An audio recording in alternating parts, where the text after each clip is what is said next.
regarding liability claims and conferred with its legal counsel on existing litigation pursuant to subdivisions A and D1 of Section 54956.9 and Section 54956.95 in the case of Burbank versus the County of San Benito, filed in the Workers' Comp Appeals Board under case number ADJ 8508832. The claimant is Jennifer Burbank.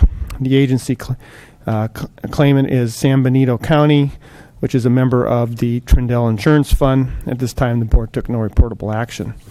Finally, agenda item number 3, the board met and conferred with its real property negotiators regarding real property located at 1161 San Felipe Road, APN 01904001700, located in Hollister, California. The agency negotiators were Brent Barnes, the RMA director, Joe Horwittle, Interwest Consulting Group, Ray Espinoza, the CAO, Joe Paul Gonzalez, the clerk recorder auditor, James Rydingsword, HSA Director, Matthew Granger, County Counsel, Barbara Thompson, Assistant County Counsel, and Shirley Murphy, Deputy County Counsel.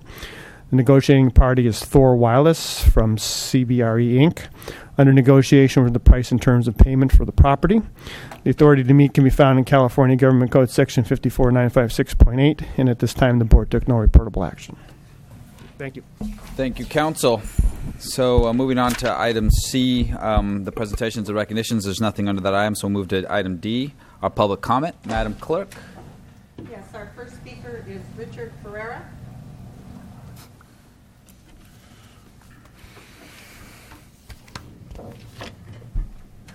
Good morning, Chairman and Supervisors. My name is Richard Ferreira, 1131 Union Heights Drive. I'm here, been asked to appear before you on behalf of the Union Heights Homeowners Association, which consists of 23 separate property owners. I'm here to discuss the condition of Riverside Road from Union Road to Union Heights Drive. I passed out some sample pictures of what we see on a daily basis there. The root of the problem is the action of one farming operation that's causing undue hardship on all the neighbors and the general public. I've been to the Public Works twice and asked them to look into it. They've sent people out there. They've tried their best. They've tried to refill potholes. And on the same day that they do there, the farmers go back, run over it with their tractors, pull mud out on the dune. They've actually destroyed that road. It is now nothing more than a dirt road.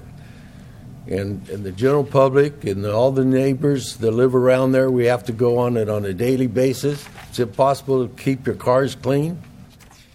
And this isn't just a winter project. This happens through the summer and everything.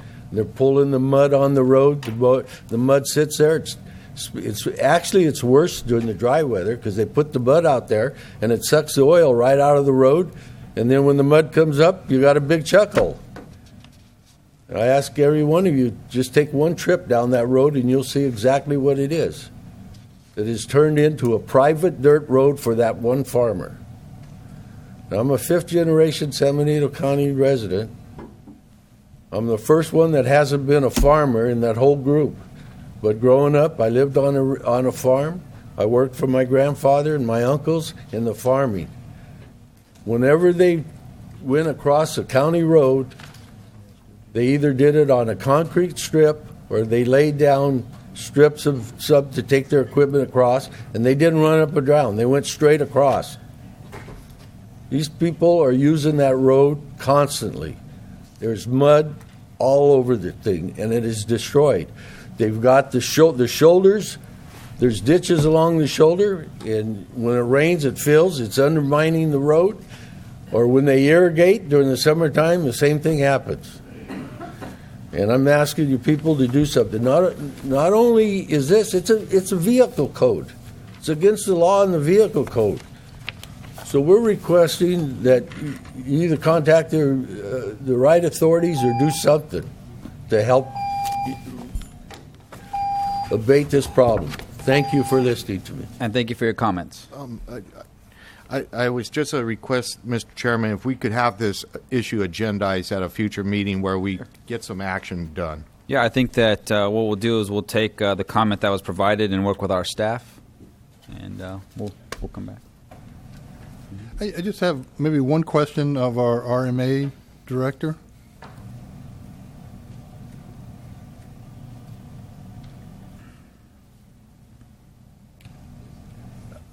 I know I've seen some signs at the intersection of Riverside and Union that says road closed, please use detour. I see there's a picture here of a Nash road closed ahead, use detour.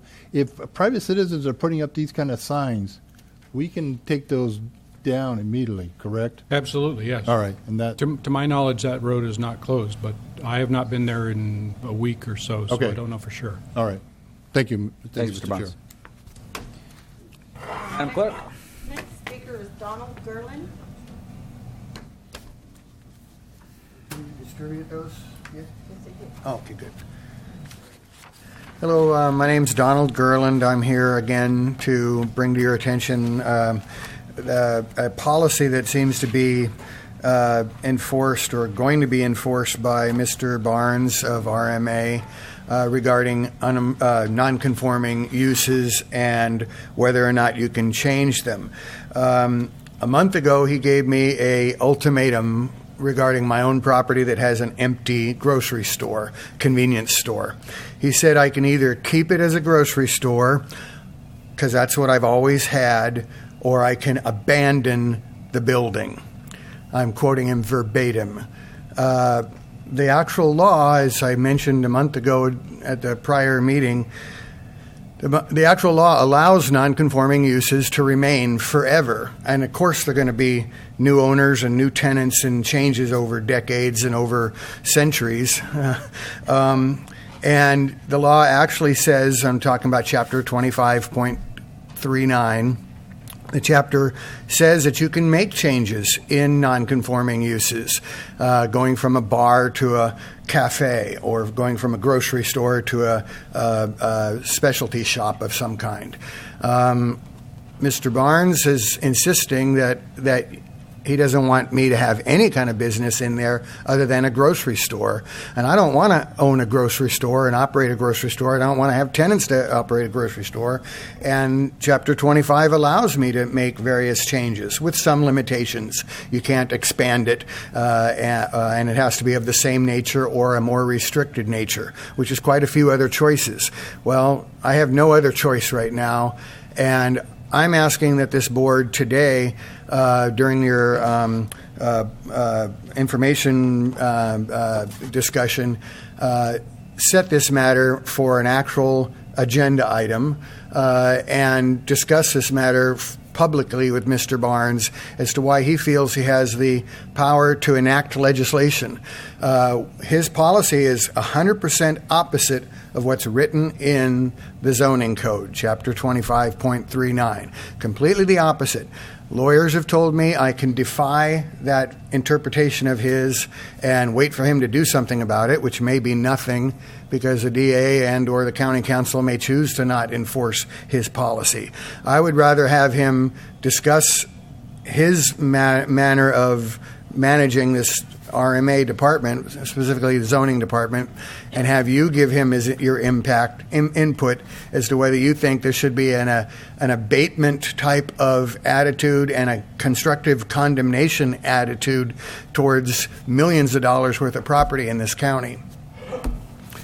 And I'd like to have you guys mention that later today. Thank you. And thank you for your comments, Madam Clerk.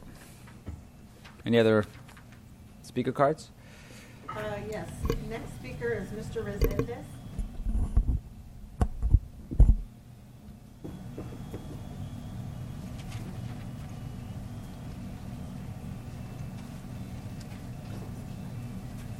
Good morning.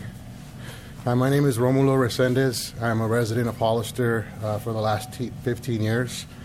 And I would like to say that I work at the San Benito County Warming Shelter, and I'm asking for you all to consider to keep it open year-round and not just a temporary housing system for the homeless. And I would also like to mention that I believe there's an excessive need for counseling, for housing, job placement, substance abuse, in order to further assist our community members at our guests at the shelter. Thank you. Thank you for your comments.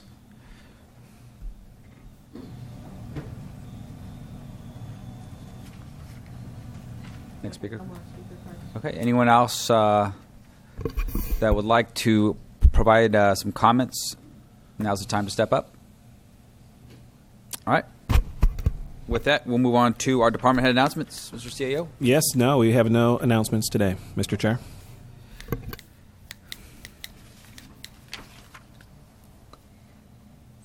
All right, we'll move on to our board announcements.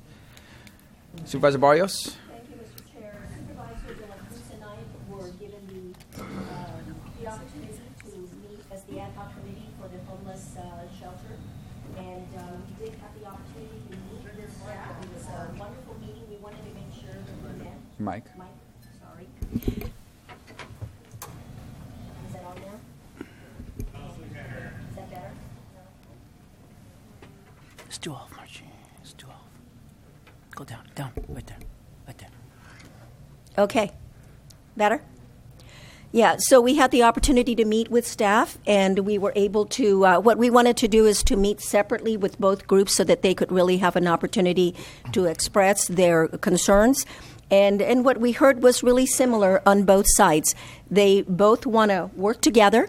They're doing a very good job. Some of the comments, Mr. Chair, that you had heard have been mitigated, and they have had the opportunity to correct them, which was very good to hear.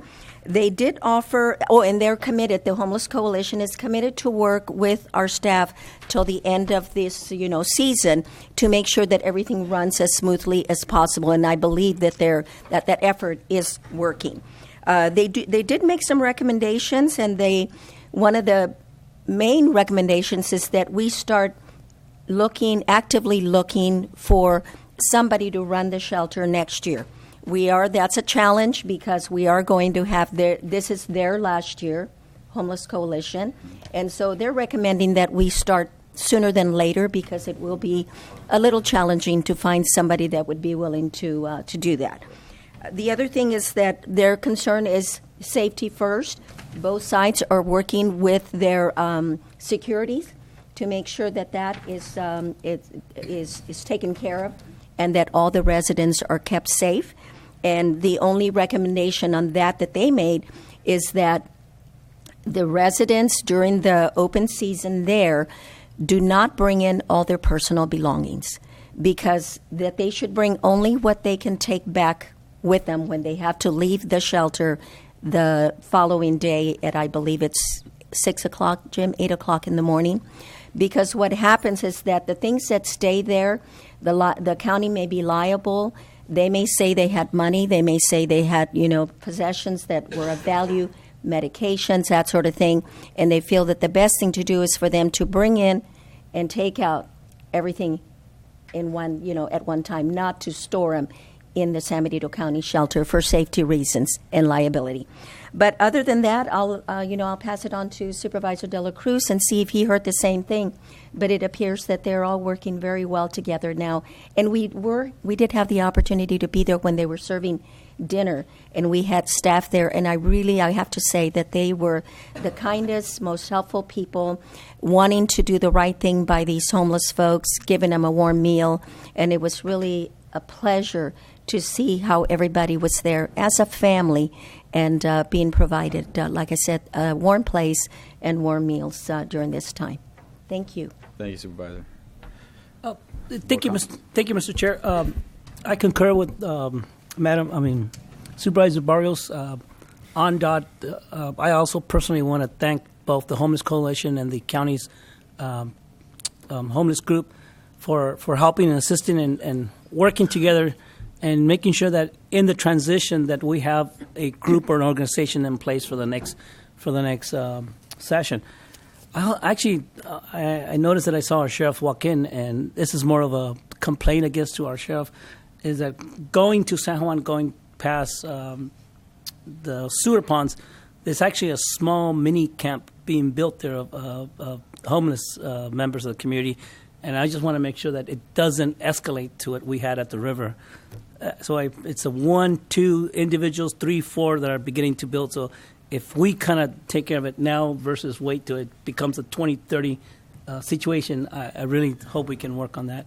The other one, Mr. Chair, I was actually talking to a couple of fishermen, and actually my son too. He over the weekend he went fishing, and he brought it up to me. My son, he says, "Dad, why can't we open up San Justo Dam? Why can't we fish here in our community?" And I was explaining to him that it's the federal government doesn't allow us, and he said, "Well, we're the people. Shouldn't we control what we want to do in our community?" And I said, "Well, good point, son, and I'll definitely take it back to the board." And so I was thinking the other night about what he said, and Mr. Chair, I think we need to be a little bit more aggressive. I think that we had a meeting with the federal government. They came here and they basically told us, no, we can't get into that water because of the mussel. But I think it's time for us to move forward. I think we need to tell the federal government, butt out. We're going to dictate our reservoir. We're going to allow some kind of fishing recreation in our pond, in our water, in our reservation, because we, the taxpayers, pay for it. Why should we allow the federal government tell us that we can't do it? I know there's a liability issue. We can mitigate those liability issues, but there's a lot of members of the community that would love to take their kids fishing there. And I don't see a reason why we can't do that, Mr. Chair.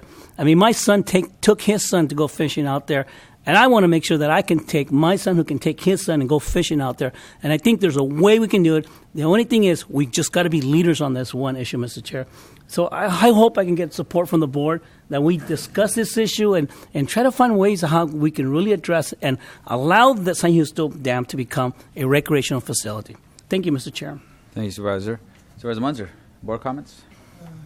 Thank you, Mr. Chair. Actually, I think I'd like to have Sarah come up to the podium. Sorry.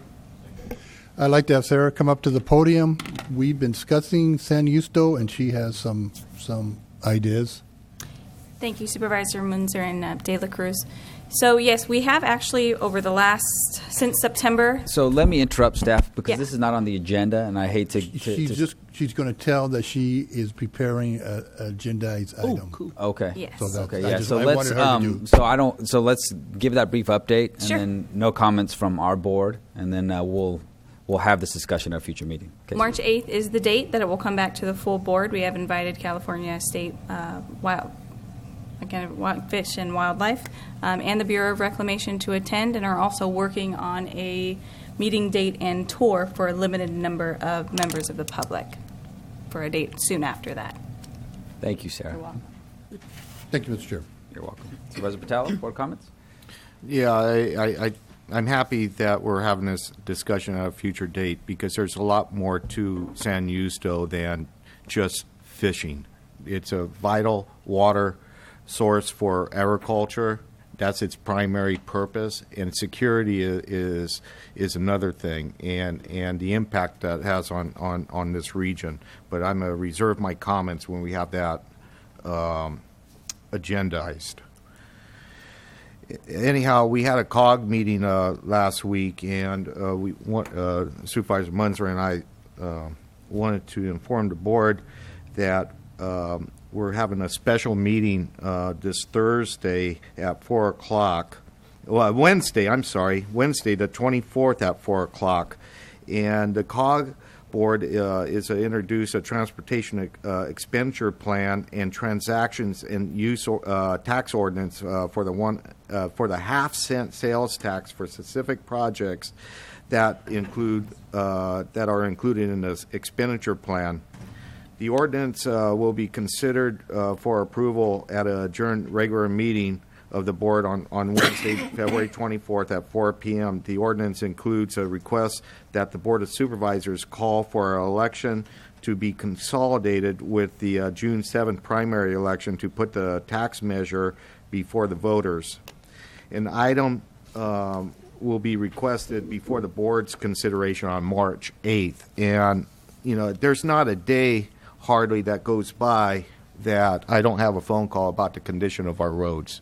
And some of it, as we heard this morning from a public speaker, is caused by misuse of some of our roadways. I have 3 of them in my district alone. But the problem is that there has been a lack of revenue from the state and federal governments back to local governments, cities and counties, to properly maintain those roadways. And that's why we have to go, before our taxpayers and ask for this, additional revenue to protect these assets. It's a big problem for our county and other counties throughout the state. And I'm hoping that, the public recognizes that it is our intent to utilize these new revenues to preserve our roads and also enhance the efficiency of Highway 25. So this is a very important tax, very important measure for all of us to go out and advocate and explain to the public that this really needs to be done and worked on. Thank you. Okay, Supervisor, and thank you for your comments. The only comments I have is I'd like to thank staff for a productive board retreat that we had this past Thursday. Thank you for all of the staff time that took to put the agenda together and all the resources. And then also the 2 members of the public that provided comments this morning requesting issues come to the board. So I will certainly work with staff and forward those requests to the appropriate staff and see if indeed we can bring those back on a future agenda. And so with that, we will move to our consent agenda. Are there any requests from some members of this board to pull items? 14. Supervisor Botelho, 14. Any other items? Number 9. Number 9, Supervisor Barrios. Are there any members of the public that wish to question or pull an item from consent? Seeing none, I will go ahead and entertain a motion for approval of the remaining of consent with the exceptions of item 9 and 14. So moved, Mr. Chair. Is there a second? Second. All those in favor? Aye. Opposed? Motion carries 5-0. So we'll move first to item number 9 from Supervisor Barrios. Thank you, Mr. Chair. I just wanted to pull this item because I want to bring it to light again. This is a very, very important letter. I just want to make sure that the community, I know this meeting streams live, and want to make sure that the community is aware of how important it is for all of us to participate in some way in writing letters and opposing the release of this criminal. And so that's the reason for pooling it. Wanted to make sure that the public, gets involved. If there are any letters that the public would like to present, they can do it through the district attorney's office. And District Attorney Hooper, if you could just give us an idea of how these letters can be brought to your attention and how they should be channeled. Last week, I met with a victim advocate, not through the state. She's got a nonprofit, very dedicated woman. And I was talking to her about the letters, and what she recommended is the letters not be that the bill that allowed this parole to come up, shouldn't be in law, et cetera. It should be personal stories, how this personally affects the individual writing the letter, how it personally affects the community. So I just wanted to point that out. And I also wanted to thank Mr. Valdez for helping. He and I talked, and then he wrote the letter for your approval. Okay. Okay? Are there any questions or that on it? Any questions from any board members? No? Okay. Thank you. Thank you, Ms. District Attorney. Are there any comments from the public on this item?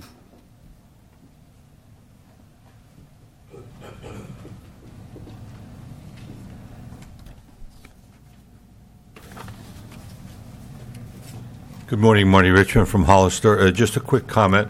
Although I certainly would take the district attorney's advice on how to write the letters, I would hope this board would find time in the future when this particular item is over to address the legislation, to address with our legislators, the ones who put this in effect. Otherwise, we're going to be facing this, and other communities are going to be facing this over and over and over again. And that's so. If you have a wound, you have to fix the wound, but you also have to get rid of the reason you're having the wound. And I don't want to. Yes, it's unlikely in a small community like us that we'll be dealing with it every week or every month, maybe not even every year. But it could happen that we have to do this every year or every other year on different cases, and we're not the only community in the state. So other people are facing the same thing. There's no reason for it. So the legislation needs to be tuned up. Okay, I'll use that term. I don't believe in throwing the baby out with the bathwater. It needs to be tuned up so that these kind of cases take care of themselves. Thank you for your time. Thank you, Marty, for comments. Any other comments? Okay. At this time, I will entertain a motion for approval of consent item number 9. Yeah, Mr. Chair, I will make that motion, and I will take Marty's recommendation. I think, these crimes were not to be taken lightly. They were not small crimes that juveniles commit. So we do need to be a little more proactive as time passes with legislation. Sure. So I will make a motion to approve per staff recommendation. Is there a second? I'll second it, and I'll second it. I'll work with Supervisor Barrios and staff to try to get it up to appropriate channels with CSAC and RCRC. Okay. There's a motion and a second. All those in favor? Aye. Aye. Opposed? Motion carries 5-0. Moving on to item 14. Through the Sheriff's Department, which is pulled by Supervisor Botelho. Yeah, thank you, Mr. Chairman.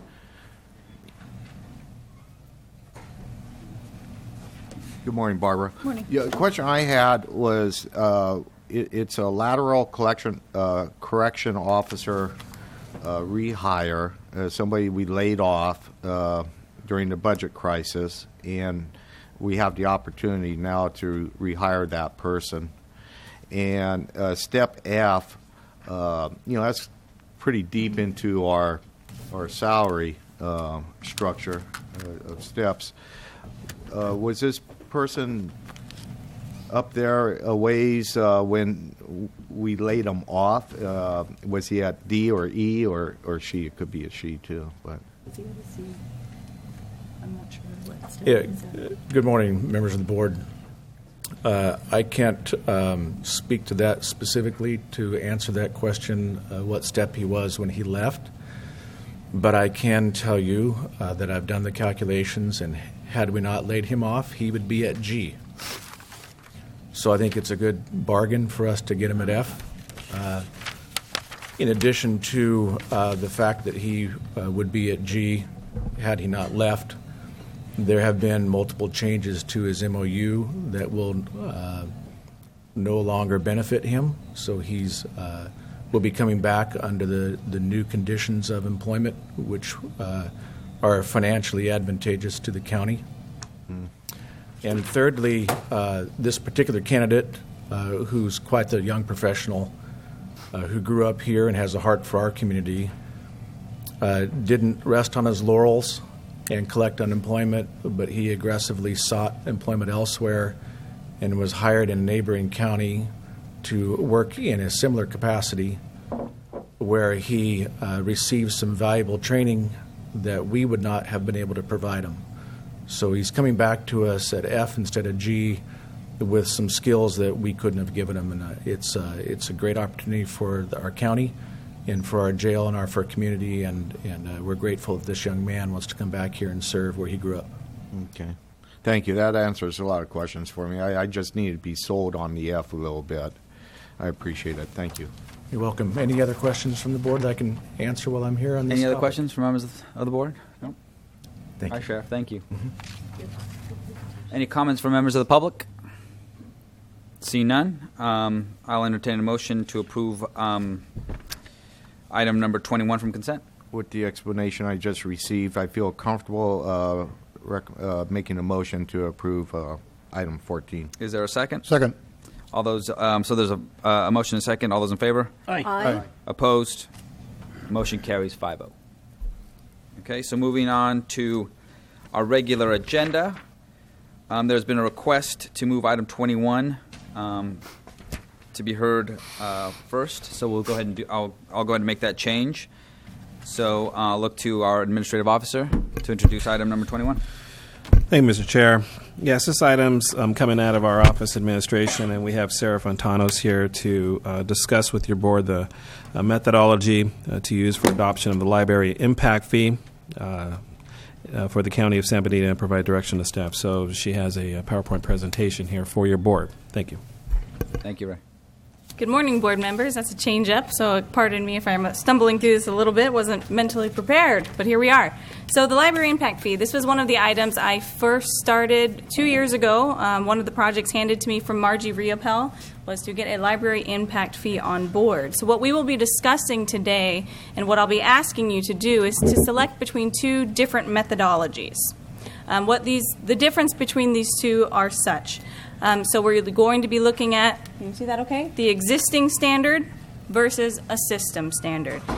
So what you'd be getting with an existing standard is basically the developer would be paying for an amount per single family unit based on today's existing standards of library facilities. Now I say facilities specifically, not services. So let's make sure we make that very clear.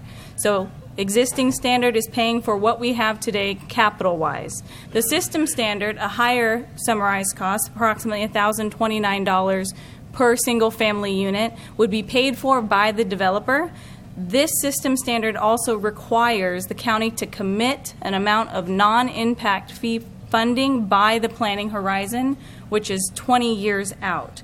So this green section here of our graph represents basically the non-impact fee funding that the county would be required to provide to meet those deficiencies. As you may recall, impact fees can only pay for expansion, not any deficiencies or maintenance of existing capital.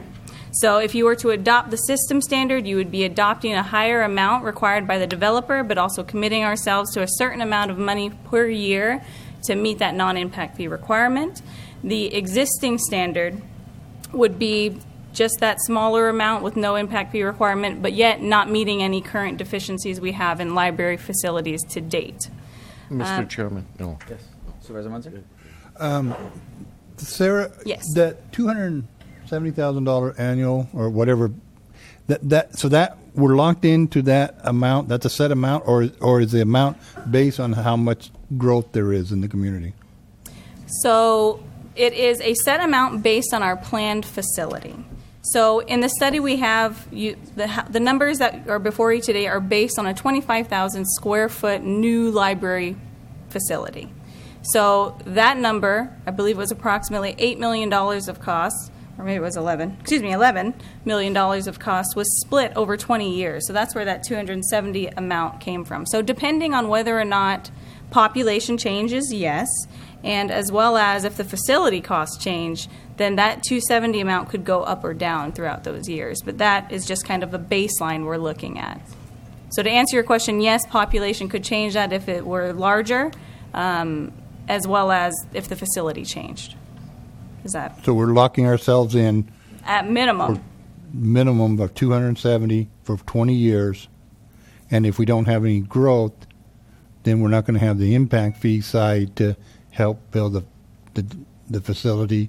If we don't lock ourselves into it, then after we've collected the impact fee for 20 years, then we're going to have to come up with $540 million in one shot to build the facility. Correct. Okay, thank you.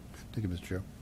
Any other questions for Yeah, you? and one of the things that I think the Intergovernmental Committee has talked about last year is developing partnerships and getting the city a little bit more involved than the token amount that they give us. And being on the Intergovernmental Committee now, we've talked about the larger project, and as far as a goal, I don't know where that's a go, but hopefully we're able to persuade the the city to apply an impact fee that will contribute to this project. Does that include their participation in this, or is this just based on our growth? It's actually based on both. So this is assumed they would adopt a piece as well. But this is the amount we would set aside with the hope that they would be also collecting an amount that would contribute to that. And so let me touch on that a little bit. I titled this a living impact fee for a reason. I think it's very important that we realize the changes that occur over time. As you know, Supervisor Botelho, you touched on the vision moving forward that has been discussed at Intergovernmental, at Technology, Education, and Library Center. Chair Rivas pointed that out in his State of the County of the idea of a community center. It's important to recognize that impact fees have annual changes as well as 5-year changes. So the annual changes should typically flow with how our capital improvement programs and planning are going. So as we move closer to understanding costs towards a project, we're adjusting that fee annually according to those expense inflations, et cetera. Cost of, whatever the cost may be. Every 5 years at minimum, and we can do it sooner, 2-3 years out, we really should be looking at where we are for vision and goals of those projects. So I have here the example of, we've identified a project, a 25,000 square foot library center. The board has approved that. It's in the strategic plan for the Friends of the Library for our current San Benito County Free Library. Time has passed. Other partners have come along. I won't necessarily say the vision, but just different ways of explaining certain things have happened. New partners have come forward. That changes the plan. That changes costs. That's something that would be recognized in further nexus studies down the road. The nexus study that would be adopted, depending on which methodology you choose today, no matter what, is based on a 25,000 square foot library blank. It's a very broad project. Now, let's say, for example, you would choose the existing standard. We'll be collecting something for this 25,000 square foot library. Let's say in the next 2 years, we've come further down the road with the city, with other partners, and we have an agreement of how we're sharing costs. And maybe a bigger, broader idea of the library that maybe isn't $11.25 million, maybe it's $20 million, but now we're all splitting it. That would change our nexus study. That would change our calculation and our fee. Very good. Okay? Hey, Sarah. Any other questions? I have a question, Mr. Chair. So, Sarah, then that means that we would have to change from an existing to standard, right, to a standard system. To a system, correct. Or system standard. Mm-hmm. And how do we do that? Do we have to do that by resolution? It would certainly be a process. It would be a process. It would be resolution. There would be an additional nexus study that would be completed to identify that new project partners and costs. And that would be, it's, again, a living program. We are never done with impact fees. It is a constant update yearly for at least those little amounts, which is by resolution. For these larger changes that really change, I'll call it the vision or the projects that we're looking at, does require a longer process of nexus study calculations and then coming back to the board for a resolution adoption with the study. Okay, but that could be done identifying partners, identifying more specifics. Absolutely. Okay. Yes. Thank you. Mr. Chair, Supervisor De La Cruz? I just want to make sure that the public knows that, and I know you said it earlier, Sarah, and it's very important, though, you keep saying it over, is one, it's on new construction, right? It's an impact fee. Correct. It's very important. And two, that the city of Hollister needs to come and play ball with us in order for this vision of our library to be created. Otherwise, it's going to be very difficult to us move forward. So I want to say it again. The city of Hollister needs to come to the table, too. Thank you. Any other questions? Supervisor Botelho? Yeah, I'm pretty comfortable with this figure, but the study that we're involved with the city and us as far as the feasibility, space feasibility study, is that a change this figure or alter it, or we're pretty confident that we're in the ballpark still, no matter what the outcome of that study is? And then I have to ask, well, why are we doing the study? So that needs assessment and RFP that we're looking for the San Benito County Free Library and Tel Center would not change this immediately. That is just a little stepping stone to a future item down the road that would change an existing standard to a system. So I'm hoping that you guys choose a methodology today, one or the other, And regardless, that needs assessment will only help, not necessarily change it right away. Does that contribute to the nexus to? It would. Okay. Because it will help them develop also revise the strategic plan currently as well. All fits in. Barbara?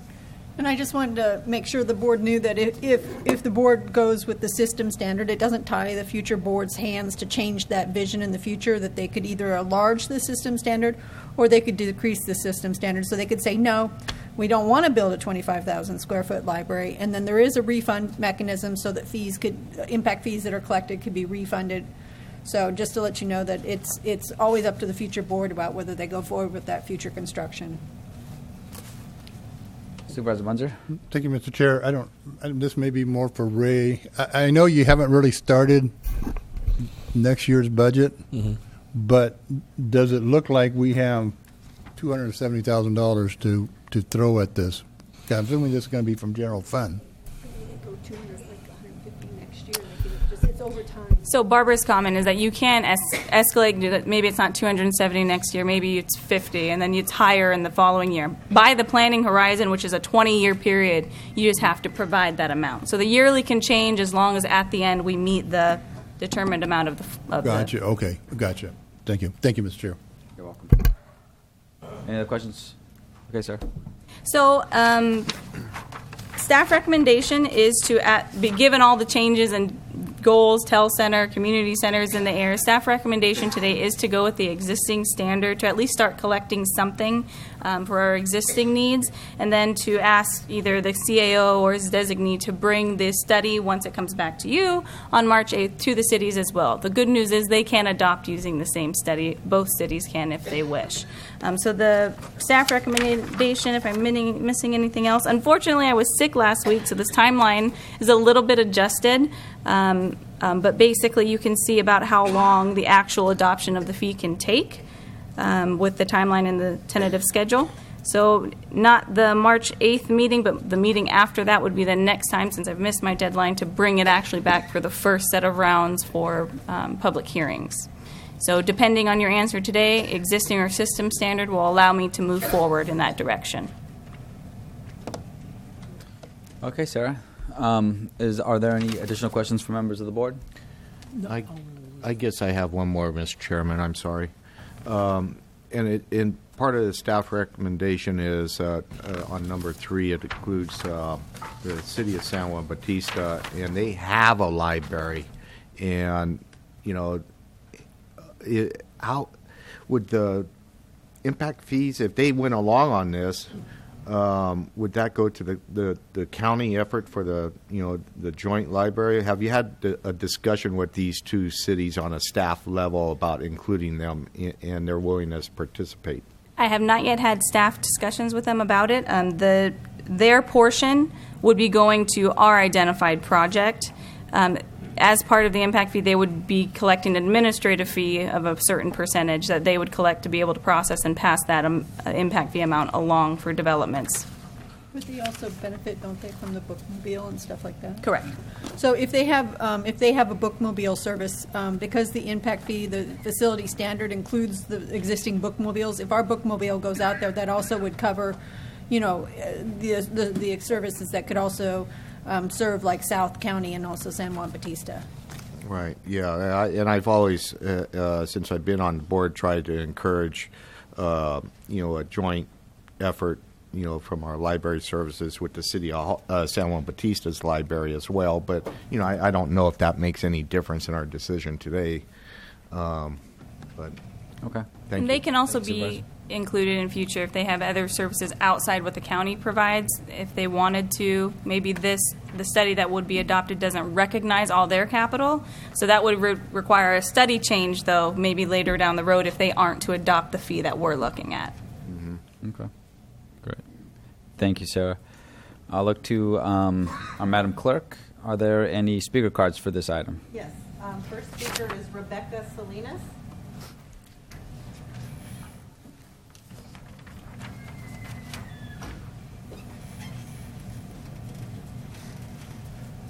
My name is Rebecca Salinas, and I am a Hollister resident in Margie Barrios' district.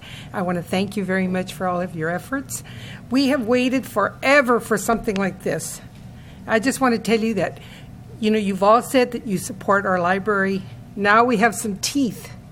So I for one, hope that this goes through. If it doesn't, if things delay with the city, we need to work together and so on and so forth. Keep in mind that the library is used by those who really need it. The Oaxacan community, the poor community, we have the homeless in there, we have the old people in there, and every time you go in there, it is so crowded. I mean, it is crowded. I tutor, and I can't even find a table to tutor my student. So keep in mind, and I'm hoping that this looks like it's going to be a very long-term thing to have happen. So in the meantime, if we could have a little bit more room, if maybe the County Office of Education could find another place, or I don't know, but I know that you have to work with the community to find that answer. But we are very, very crowded. Even your staff is just crammed at the end. If you walk in the back, you can barely put something down. I'm the treasurer of the Friends, and I don't have a place to work. Honest to God, I have to work at the counter because it's old, And so I, for one, am very happy that you're taking this on. It's not going to be easy, I know, and you have to discuss, and, there's money involved and all that. But I, for one, am very happy that this is moving forward. At least there's a little something on the horizon. So thank you again, all of you. Thank you, Ms. Salinas. Next speaker is Kathy Larabelle.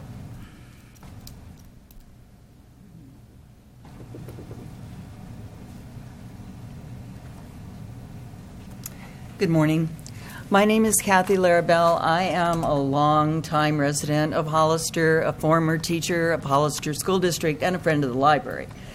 I am here to read a statement from Susan Logue, who is the president of SBC Friends of the Library. Susan is unable to be here today due to her day job, which is teaching. First, she'd like to say thank you for all your service, your continued interest in the library, its services, and the community which it serves. Susan's two main points for today are to address impact fees and physical space.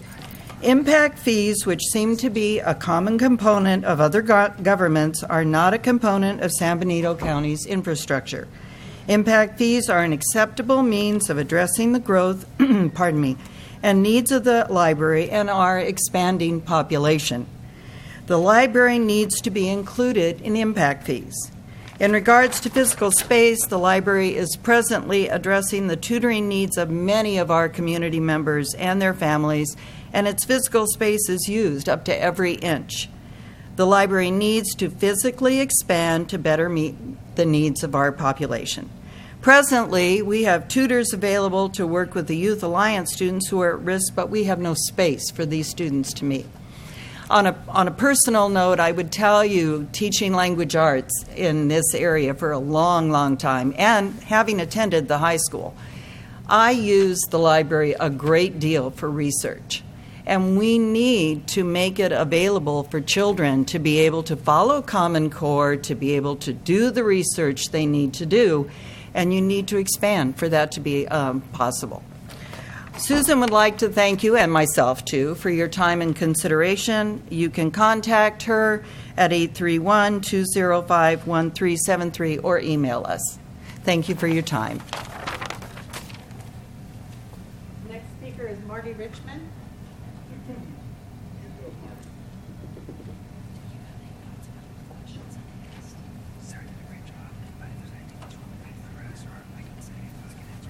Good morning again, Marty Richmond from Hollister. I certainly support the idea of an impact fee for the library. It's been sorely needed and a long time coming.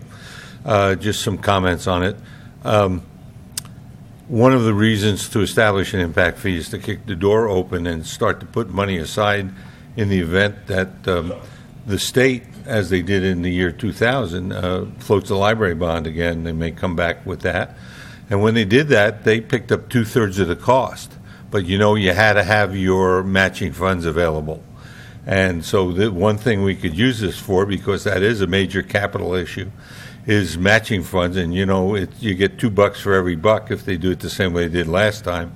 And that's a bargain. And that would really help the community. I also believe that, a library is physically from the 1960s, sometime mid-1960s. And the truth of the matter is we put some technology in there.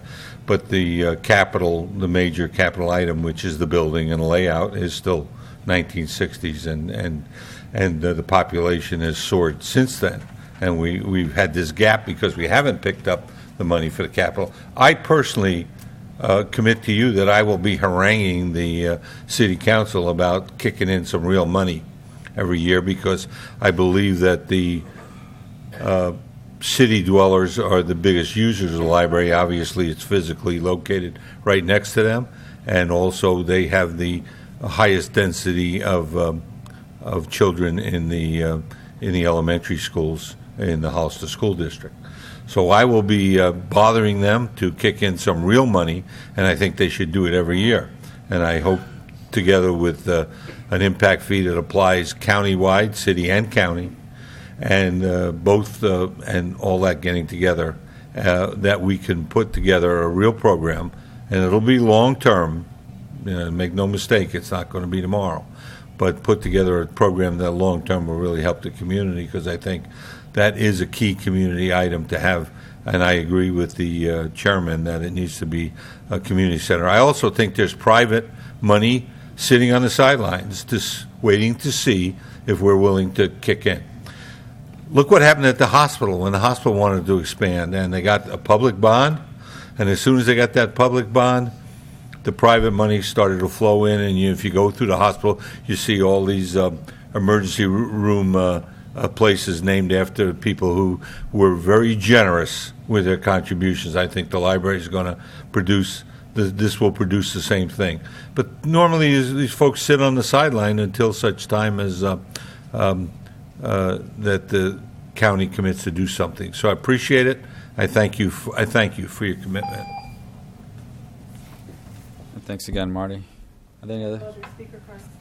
Anyone else who would like to speak on this item? Please come forward. See none? Sarah?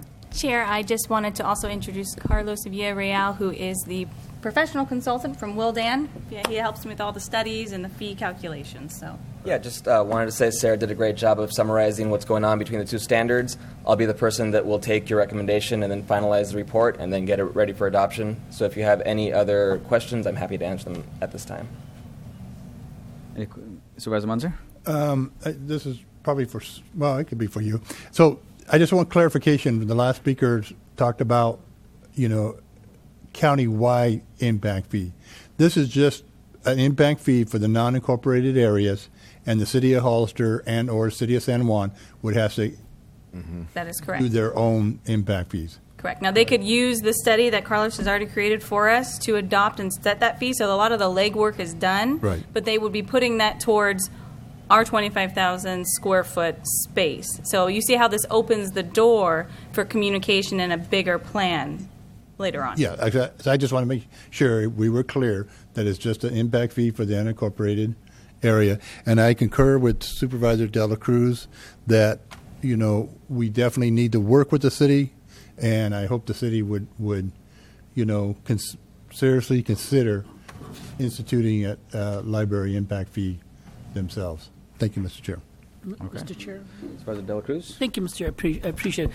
I just want to say thank you to staff, Sarah, all you guys doing a good job. Also, thank you to the Friends of the Library for their patience. I think we're now starting those baby steps that eventually is going to lead to big projects down the road. And again, City Hollister's got to come to the table and work with us. And hopefully the city of San Juan Bautista will come too, because I look at it as a community project, which in business, private, Gavilan College, the high school, everyone can come in and play, and we can envision that the concept of the idea, even the Tao Center. That'd be great. Thank you, Mr. Chair. Okay. Supervisor Barrios? Thank you. We're talking about the city being a partner, but do you have a plan to present something like this at the city council level. If you don't, I recommend that you get on the agenda, and if provided that this happens today and we pass this, that it's presented at that level so that they can see what we're doing and ask for their participation. Yes, Supervisor Barrios. I believe item 3 says that we'll bring it to the city councils. And I'm sorry to forget this. I did speak with the city manager of Hollister, and who said absolutely be happy to bring it forward to the city council. I haven't yet talked to Roger Grimsley from San Juan Bautista, but item 3 is to bring it forward to them to show them that this work has been done and it's ready for them to adopt if their council so wishes. Well, I hope that you do it publicly rather Yes. than a private meeting. Correct, in a meeting, yes. Exactly, because you don't want it to fall on deaf ears and then it just gets dropped. So, right. Thank you, Mr. Chair. Supervisor Botelho? Yeah, I think we're pretty unified on this issue. It's something that we've been working on for a number of years, unfortunately, and we're finally at the point where we're get something done. I want to thank the Friends of the Library as well, and that is, their assistance in providing services has been, invaluable to the county and its residences. And I also want to thank staff. I want to thank you, Sarah, for bringing this forward and getting this impact fee in place. We're have it in place, and so we could move forward. And we also have to continue to work very hard, Supervisor De La Cruz and myself, to update the other impact fees, and hopefully it doesn't take as long. But let's put this one behind us and go forward. Any other comments? Yeah, and I certainly want to thank staff and all our local residents for all your advocacy and your support towards this issue. And this is something that we've talked about for a number of years. And when you see some light at the end of the tunnel, I think it's a good thing for sure. But this certainly is one step in a very long process, and so it's going to take more work, more advocacy, and more patience. So thanks so much, Sarah. So at this time, I will entertain a motion for item 21. Move to approve, Mr. Chair, per staff recommendation. Second, Mr. Chair. Okay. All those in favor? Aye. Opposed? Motion carries 5-0. Thank you. Thank you, Sarah. And so we'll move on now to item 16. Mr. Rydingsword, if you'd like to come to the podium and staff.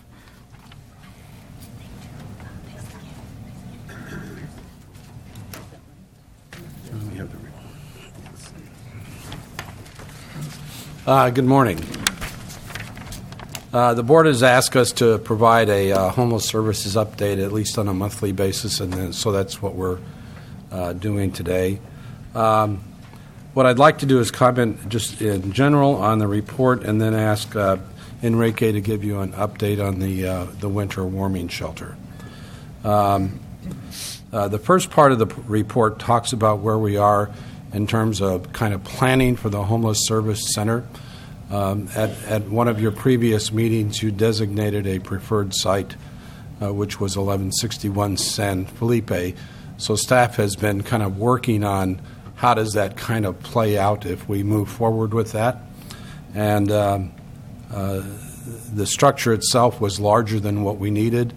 And so what we've done, and we've worked with Resource Management Agency on this, is to describe it in terms of a phase 1 and a phase 2.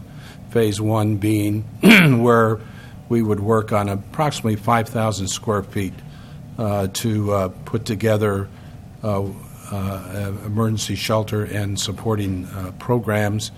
And then phase 2, what we're kind of envisioning is kind of a center that would deal with employment and training services. And we think that if this goes forward, that this has the ability to do that. We have also identified, which is not in this report, but we have identified about a 6-year funding source for both structure and operations. And have identified, and I met with staff yesterday on this, how we're going to move forward on those particular ones. We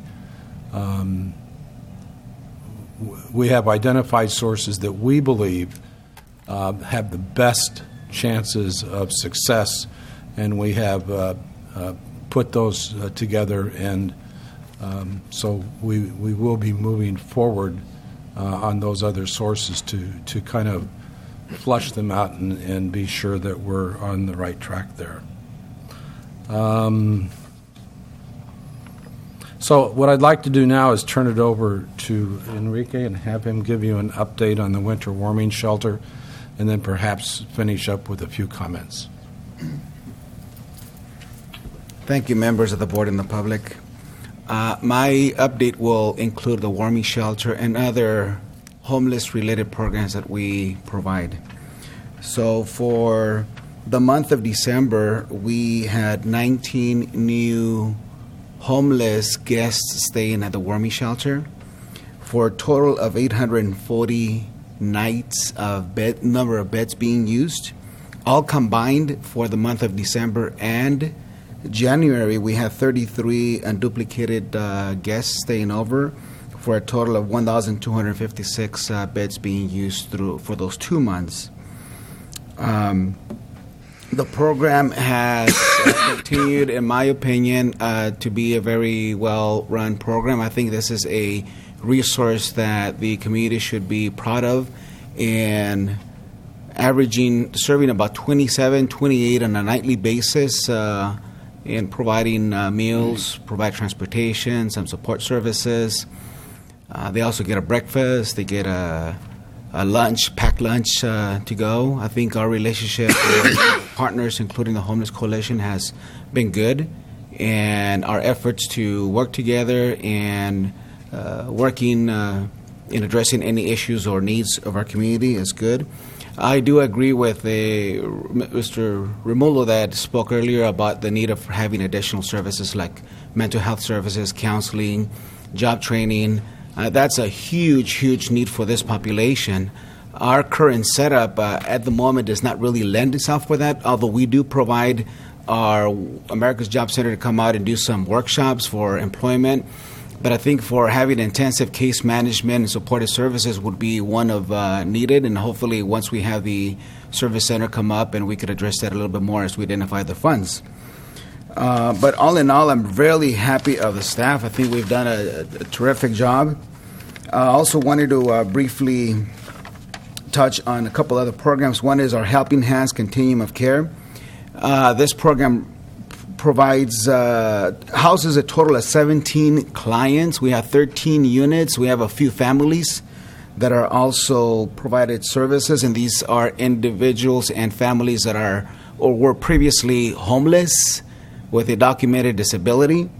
This program is running well. We have been recommended for funding for next year, so we're awaiting a contract from HUD for the next year.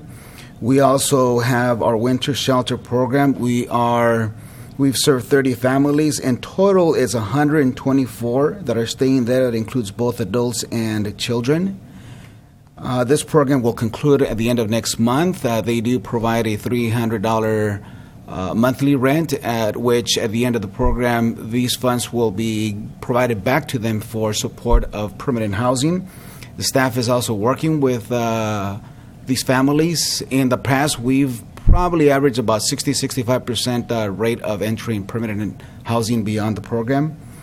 We also received our funds for a housing support program, and this program targets specifically CalWorks families that are homeless, and this program provides rapid rehousing services, and as part of our strategy is the idea is to get our families back into housing as quickly as possible, which may include initially putting them in a hotel, providing some emergency services, doing the case management, the housing search, and eventually assisting them and working with landlords to get a housing. And this program provides up to 6 months, actually 6 months rent, along with security deposit and assistance with utility assistance.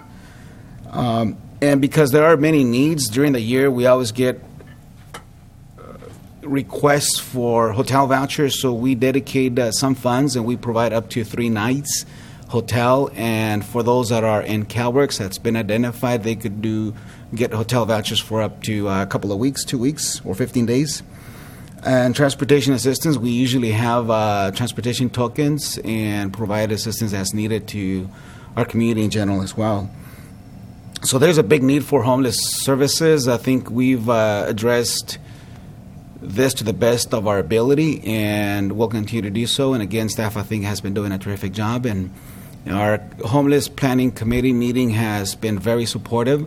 And we have our next meeting on the 7th of March at the shelter. If any board member or members of the public would like to attend it or also get a tour of the shelter, they're more than welcome to do so. And just a couple of more comments. One of the challenges of the winter warming shelter program is that it has to end at the end of March. We met yesterday, in fact, with the Farm Labor Association to talk about that and how things have gone. And they've been very pleased, but they're going to have a full house on the 1st of April. They expect to not only fill up, but to have requests for additional capacity, which they don't have right now, which is part of the discussion we're having with them. So we'll need to work with our community partners, during the month of March about how we can move forward with this. I think we have set foundations with some of our community partners to be able to run a better organized, although not complete, services center program, but at least to begin to work with them on how we can coordinate services, do things a little bit better. It's going to be a challenge for us to get from the 1st of April to whatever the next step is. And as was mentioned by one of the board members earlier, where are we going to go? So your board also approved last September, I believe it was, for us to go out for a RFA, whatever that stands for. And so staff is working with the Resource Management Agency on putting that together so that we can go out and find an operator that will start to work with us on a continuous basis, to support homeless services programs in San Benito County. So that's our update. We certainly are open to any questions or comments. Hey, Jim, I have a couple questions. Yes, sir. A couple questions. I think this is a good update. But as far as nothing was said about the budget, I know that there was kind of a preset budget for this activity. So if you can talk a little bit about the budget, and then also with that budget, the security. I know that was kind of an issue at first. Was the security right? How much was required, what was necessary. So how has the security issues worked out up there? Have there been additional some bodies necessary up there? Well, first let me talk about the budget. The budget we presented to you a few months ago anticipated $155,000 in what is called intergovernmental fund transfer. We actually received $171,000. We have that in hand. It also anticipated a contribution from the city of $47,000. They actually have to put that on deposit with us. So we are well within budget, and it shouldn't be an issue for this year. And so that has materialized, and I thank you for asking that question because I forgot to say that. I'll turn the security issues over to Enrique. So thanks, Jim. In our budget, originally we allocated a little over $26,000 for security. And what that did bought us a shift of 8 hours. That was the intent initially. However, we felt in order to maintain security for the duration of the program, we went ahead and extended that security, which did increase our budget to approximately a little under $44,000. We are given a 20% discount for having two, so it made it a little bit more cost effective, and we're still within budget. So security, I believe we've addressed by having security from the beginning of the program up until the exit of the program in the morning. Thanks, Thanks, Enrique. Supervisor Munzer? So Enrique, the increase in the security cost was covered by the money that Jim was talking about. Okay. Yeah, it's still within the budget. Yep. The overall budget, you're within the overall budget. Thank you. Thank you, Mr. Supervisor Botelho? Yeah, I was sure that we've learned a lot this year operating a warming shelter and trying to, coordinate things. No question, it's a challenge. And one of the things, I read your report, and I was curious of the people that are coming up there. What is the percentage? I'm sure it's not 100% or even close to it, but participation in programs to help them transition back into a transitional housing, deal or work and so forth.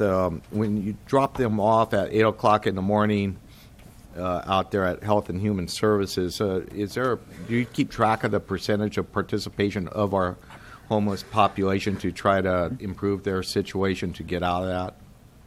I don't have that information right now. We could provide that information at the next meeting. I do know that our efforts to provide support services and attending meetings or at the America's Job Center and also working with our Father's House and providing other support. But we could get more of those details at the next report. Yeah, maybe next time. And then, maybe some thought for next year instead of making sure everybody vacates at 8 o'clock, those who want to participate in workforce development or some sort of program that will help them, why not have it right there in the cafeteria until we have our center, in play. Yeah. But, I absolutely understand, Farm Labor Association is in need of that space. Farm worker housing is very critical, not only in our county, but, on the Central Coast. And perhaps maybe some of these folks might entertain the thought of being employed in the agricultural industry.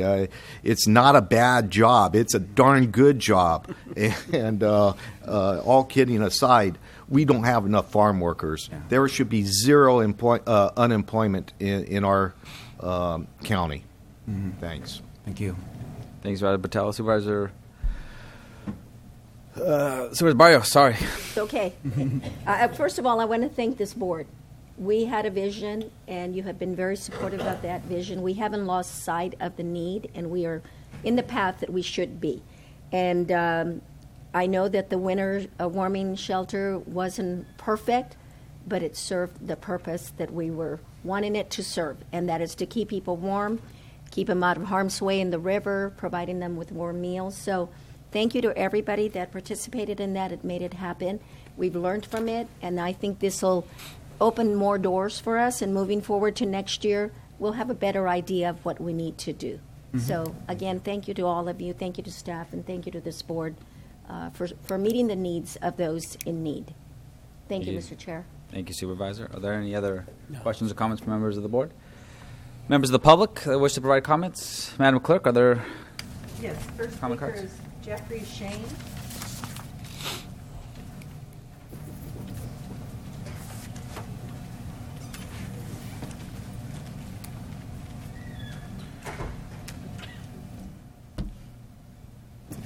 Good morning, members of the board, Chairman.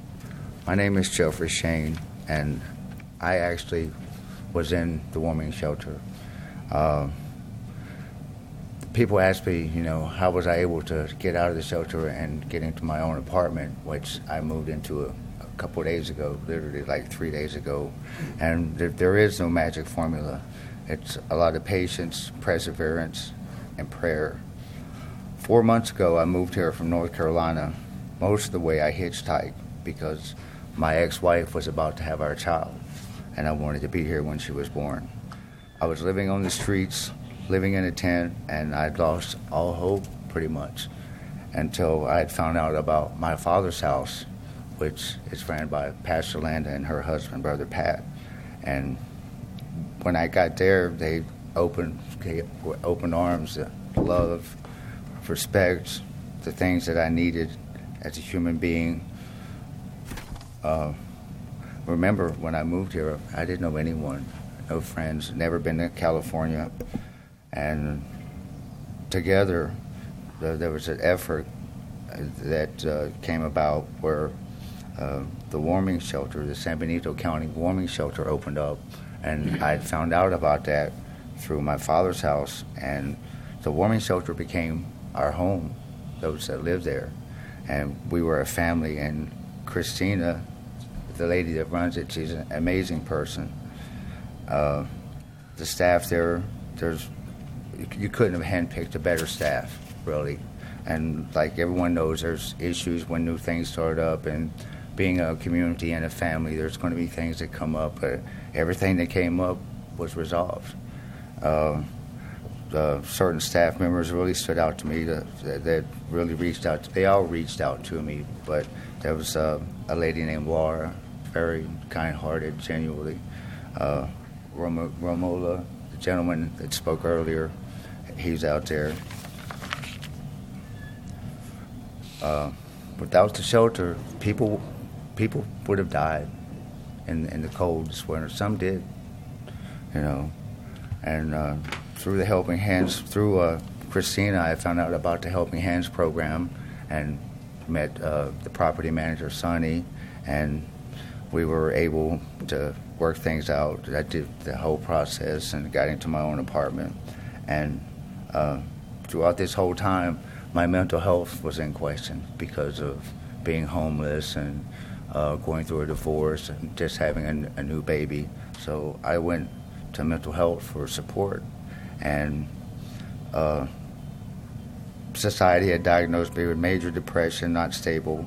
Well, they offered me a job. And together, we work together as one and not separate. If we all come together, it can do it. It can be done. Thank you for your time. Thanks for your comments. Next speaker is Maria Gemmett.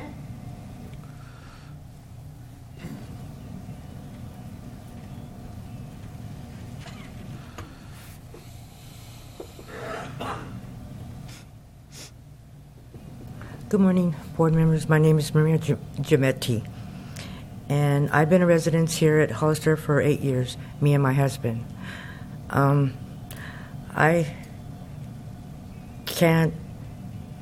What I'm trying to say is that you picked the right people for the warming shelter. Oh, I'm gonna cry. They have been so warm, so loving, and it has given me and my husband hope. They have a lot of resource, which really surprised me, and they reach out like you're the only one that matters, but really everyone there does matter. I am the type of person that don't trust anyone. My husband had gone on vacation. I had been staying by myself in an RV, and I didn't trust anybody. And I had met Pastor Linda, and she had mentioned about the warming shelter, and I didn't want to go. Hard-headed me, but I did, and I thank God that I did, because I learned a lot, and I learned most important was to trust, because I never trust. And being over there at the warming shelter I didn't have to be afraid. I kind of hesitated about, leaving my door unlocked, but now I don't. I'm not worried anymore because I felt safe. And when there's any issues, they're right there to take care of it. And all I'm asking is to please keep in mind and open up your hearts, keeping this shelter open, because there is a lot of people that are dying out there, and it's hard to reach them. It just breaks my heart. So I thank you all for listening to me, and I thank the staff, and I thank my father's house, because they have done a lot for us too. And I thank God that they joined together as far as helping us what we need, and they have helped us a lot in so many ways that you wouldn't even think. And I'm so grateful that they have a shelter like this. So thank you very much. Thanks for your comments. Next speaker is John Montgomery. I'm back.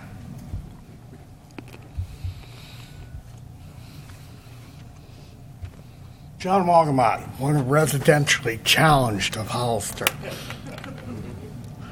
You know, Linda's going to be the good person. Pat's going to be the good person to run this new warming shelter because they trust her. The homeless out here trust her. They trust Pat. They respect him. I know for a fact the homeless don't respect your staff because you've been lied to.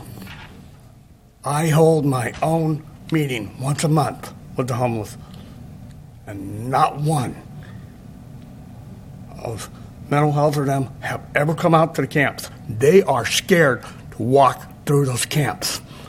I know so, because when I go see my own counselor, Jerry Mermis out there, the intake people don't even want to see me because they're afraid of me.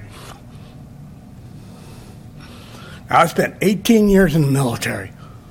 There's no reason to be afraid of me, but I've seen a lot of inhumanity.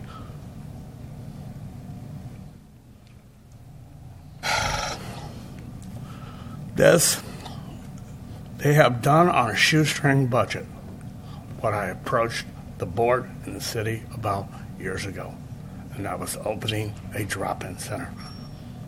And it works. It works, guys. But dropping them off at 6 o'clock in the morning in below sub-freezing temperatures, and the only stores that are open are the liquor stores, where do you think they're going to go to first? Okay? Not only that, the stereotyping has to stop. Not all of us are drunks and addicts, but we get there because we get browbeat down.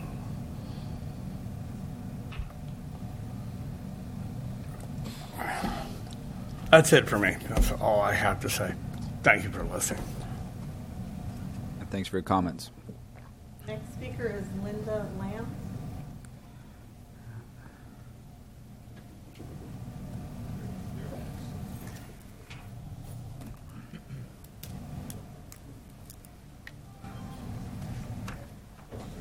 Good morning.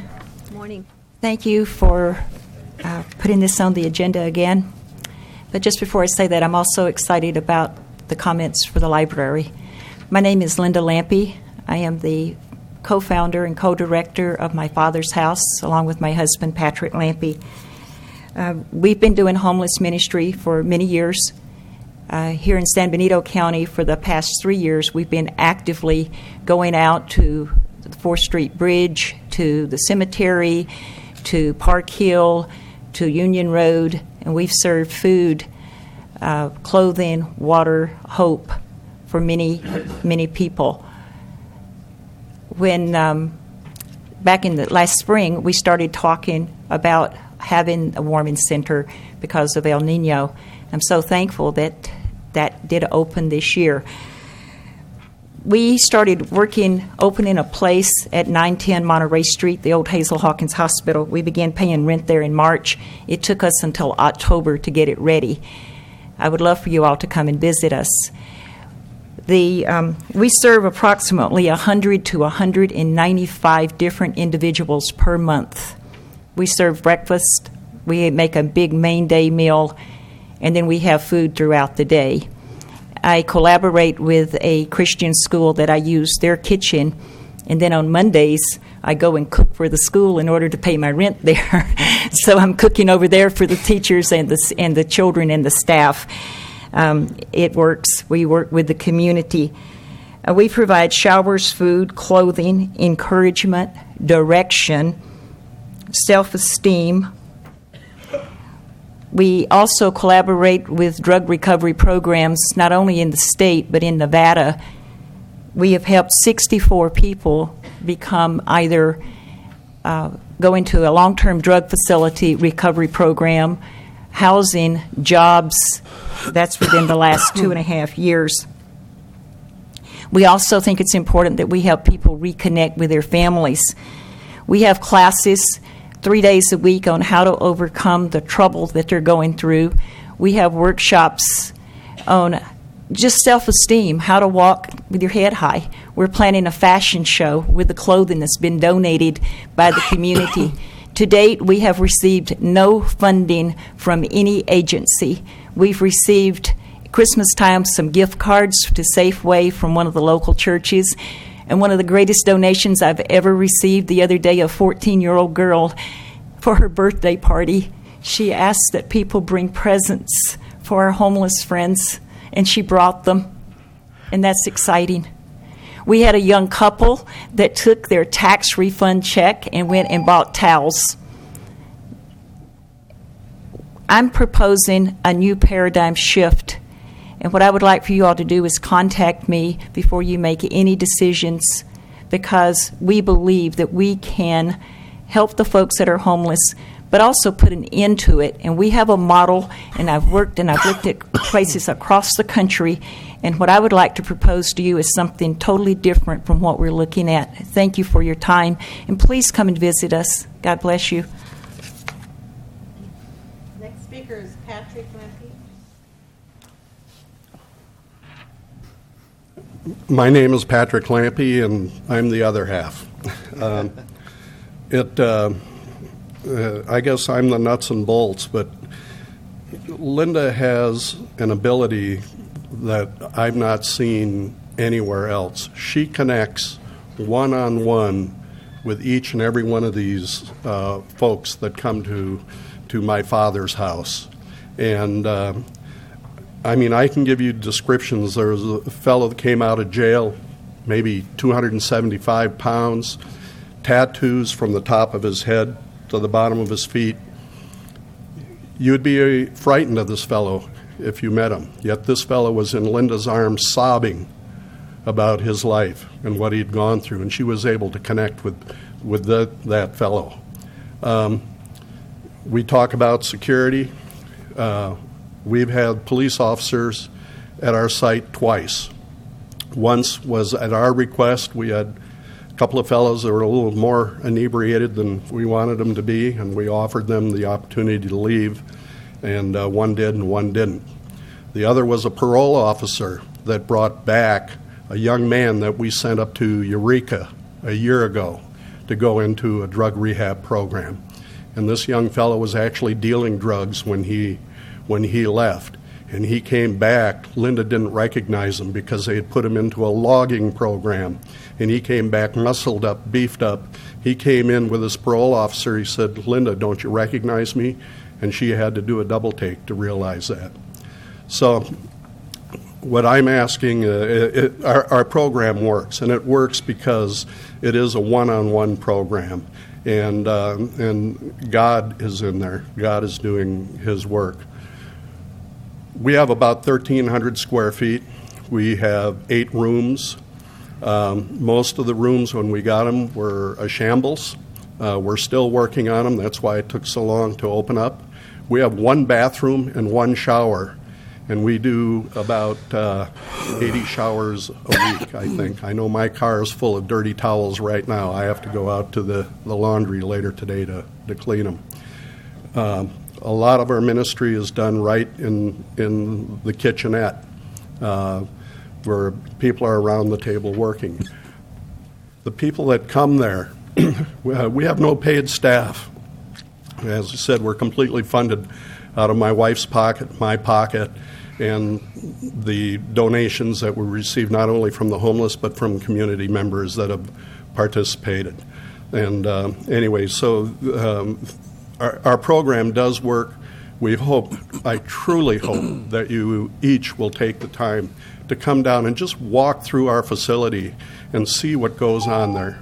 Thank you very much, and I appreciate being able to speak to the board. Thank you. Mr. Chair, may I ask where their facility is? They may have mentioned it, but I missed it. We're in the basement of the old Hazel Hawkins Hospital. You have to go through the parking lot in the back to get to us, and you just go downstairs, and you'll certainly be welcomed. We We're not sure which room was the old morgue down there, so we know that some of our friends down there were frightened that it might be haunted, and we said, yes, it is haunted with the Spirit of the Lord. Thank you. We're open from 8 to 5. We're thankful that the Warming Center drops the folks off at our place in the morning. They pick them up in the afternoon. We know that they have a place to go to sleep at night. I don't cry myself to sleep at night now when it's raining. We get a lot of flack from some of the folks in the community, and yesterday on Facebook, another thing played out that, it's all meth heads and drug addicts. It isn't. There are senior citizens that are sick that can't walk. Okay, Ms. There's Lambie, I'm sorry, mothers but I with have children. to cut you off. I'm sorry because you've been I a lot of apologize. the time. Thank you so much. Yes, thank you. We got to get the movie. We have to get I thank more you. speakers. I up apologize. I didn't mean to abuse that, but thank you. Please come to visit us, and Mr. Rivas, especially you. I apologize. I didn't mean to ignore you. I know that you're a representative of our council, by not inviting you personally before. Please forgive me. No worries. Thank you. You're welcome. Thank you.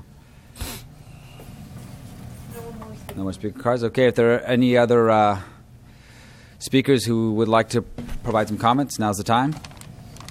Seeing none, I'll bring it back to the board. I know that this was a report, so no action is required. So if you have any more comments, Jim, or if the board has any additional questions, thank you.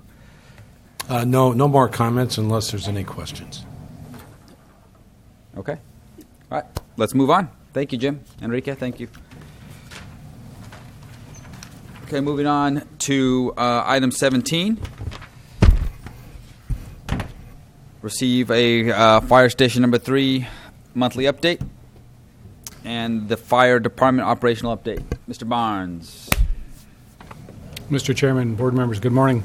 My update is very brief today. I expect that we'll have a longer update next. Longer update next month. Part of the difficulty is that my project manager for this, Mr. Horwedel, has been away from the office, and I have not been able to reach him in a timely way. So I can report that we're in the design phase of this. We've done the due diligence on the Rosa Morada property and are working toward designing the station itself.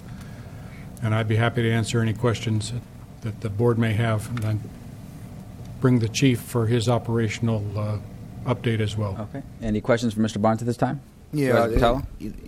Is it possible at some point, either at the fire committee or here, to get some sort of timeline as far as systematically showing our progress, because this has been going on for quite some time? Yeah, absolutely. Absolutely. We will appreciate that. Any other questions? No, just a comment, Mr. Chair, that I'm glad that this is moving forward as it is, and these updates that are happening at least once a month is very helpful. So I agree with Supervisor Botelho. We can get a better, maybe a timeline that we can say. A schedule would, yeah, absolutely. Okay. Put us all on the same page. We'll do that for you. Great. Good morning, board. Morning, so Chief. today, what I have for you is the chief's report. Normally what I do is I provide this for the Fire Advisory Committee. Thank you for inviting me to provide this information to you. What the City of Hollister intends to do is publish this on the website so everybody has eyes on it. And if you guys want also, we can provide you a copy of this in electronic form so the constituents of the county can take a look at it also. So what I have right now is the Hollister Fire Department responded to 383 calls from January 1st through February 11th. I don't know if you have a copy of it in front of you, but if you take a look at, if you do, you take a look at the different districts and the different calls that were that were conducted. Concern right now is District 3 with 11 vehicle accidents. So in a time period of a little over a month, you had 11 vehicle accidents, and that was something that I had brought to our attention, especially for the Rosa Morada site being out there, and the response time for our apparatus to attend to these vehicle accidents would be cut pretty significantly. On the next page, I have the equipment status. And this is something of considerable concern right now because of the fact that a lot of the apparatus that we have right now, are getting more maintenance than is supposed to for a fleet this age. It's an aging fleet. We want to provide the best service that we can to the community, but we're being hindered because of the fact that a lot of the stuff is either in repair or it's out of service due to some of the work that needs to get done to it. We're fortunate, though, that we have on-staff firefighters who are actually diesel mechanics and fire pump mechanics. So a lot of the work is conducted in-house, but some of the major stuff we have to still send out to the valley and to different mechanic shops. Not that our own public works department can't handle it, but some of the stuff is specialized, like fire pumps and some of the hydraulic and electronics also. If you look at strength management, currently we have 2 chief officers, and 3 battalion coverages. Well, as of Monday of last week, I was able to create 3 battalion chief positions through converting the captain's positions through City Council, and now we have better emergency management coverage in the event of a large-scale incident. So what we have right now is myself, the fire chief, the fire marshal, who's more or less a deputy chief, and then I have 3 battalion chiefs who are bumped-up captains that are getting developed in the position of a chief officer's task. So when the large-scale event happens, I have more managerial coverage, not only to cover the incident, but to manage the resources and to basically come up with the documentations that's needed in the event that we need to submit this stuff to the state or FEMA for reimbursement of actions. I have 11 captains, 9 fire engineers, and 17 firefighters, and currently I have 23 firefighter reserve right now, and we have an academy starting hopefully at the beginning of February. Right now we're working the logistics because we have the syllabus for the academy, we have the equipment for the academy, but we don't have the personal protective gear, which is the turnouts. So right now we're trying to reconfigure some of the components that we have on staff so we can properly outfit these fire reservists, and we're pursuing federal funding through Assistance to Firefighter Grants, which is an AFG. Assistance to Firefighter Grants are for personal protective gear, and we also have a bid out there for a Type 3, which is an off-road vehicle, an off-road fire engine. And as of yesterday, we started submitting an application for the SAFER grant, which is funding for firefighter payroll itself, so we can staff the current 12 firefighters that we have, or retain the current firefighters that we have providing service. Career development. As far as career development is concerned, we're getting ready for wildland season. We're conducting our quality assurance boards, which ensures that our firefighters, when they're on staff doing their probationary year, they're learning everything that they need to know and then some. We've established a firefighter reserve list, eligibility list. We have established a firefighter to engineer list, and we're going to currently conduct the captain's list. Right now, we're developing a battalion chief's list, and we have, like I said, captains working in the capacity as battalion chiefs, and they're doing an excellent job. So what I did was, in order to make a fire service entity function, you have operations and training, because you train as you operate. You have the planning section, like all local government agencies need to have a planning section, and then I have a logistics section. And the logistics section manages the facilities, the equipment, the consumable items, everything, all of the nuts and bolts to make the work happen. The planning division comes up with all the great ideas, and then the operations division carries out all of those great ideas to provide service to the community. Part of the career development is, in every large-scale incident, we create what's called an incident action plan. And what the incident action plan is a 12 to 24-hour work period that provides all of the incremental components to mitigate the incident. So what we've decided to do in this department is, for a 3-month span of time, we will come up with the incident action plan for the Hollister Fire Department to provide service to the community. which is the county, San Juan Bautista, and the city of Hollister, plus our Panoche Valley solar plant. And all of this is created right here. And I'm going to make this available to you through handing it off to you. And at your leisure, you can go through it. This is updated every 3 months. It's for the department to use. But I think it's important that you, as part of the board and the city council members, take a look at this so they can see what their fire department is doing in their jurisdiction.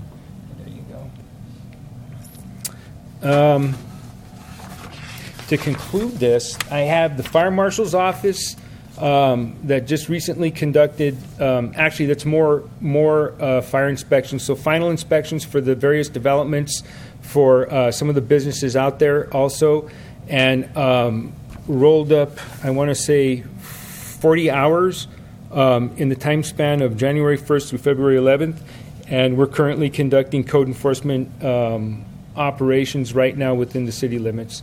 So that concludes my chief's report, pending your questions.